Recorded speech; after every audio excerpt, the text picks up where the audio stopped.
Assalamualaikum warahmatullahi wabarakatuh. Perkenalkan, nama saya Muhammad Riza. Pada video kali ini saya akan menjelaskan secara singkat kedatangan Jepang ke Indonesia. Kalian pernah kepikiran gak sih apa yang menyebabkan Jepang datang ke Indonesia? Nah, jawabannya itu simpel. Ceritanya itu gini. Dulu pas zaman Perang Dunia Kedua, Jepang itu perlu banget yang namanya sumber daya alam. Nah, karena itulah Jepang datang ke Indonesia.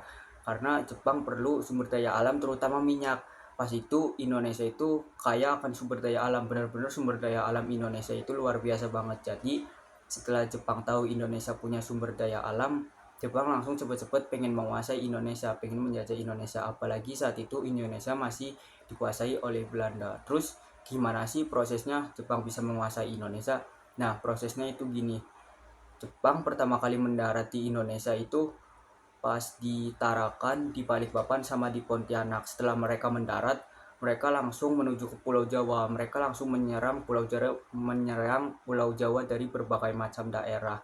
Lalu setelah akhirnya terjadi peperangan karena Belanda kewalahan, akhirnya pada 8 Maret 1942 Belanda kalah dan Jepang secara resmi menguasai Indonesia. Terus setelah Jepang menguasai Indonesia, Jepang tuh punya janji-janji manis kepada rakyat Indonesia.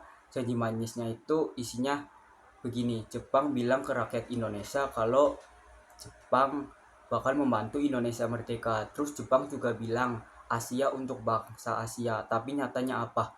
Jepang justru memberlakukan aturan-aturan keras untuk masyarakat Indonesia.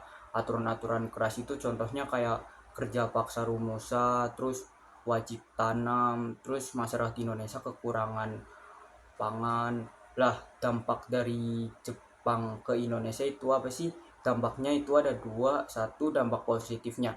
Dampak positifnya, nasionalisme masyarakat Indonesia itu bangkit, terus adanya organisasi PETA. Nah, organisasi PETA ini yang akhirnya membantu Indonesia merdeka.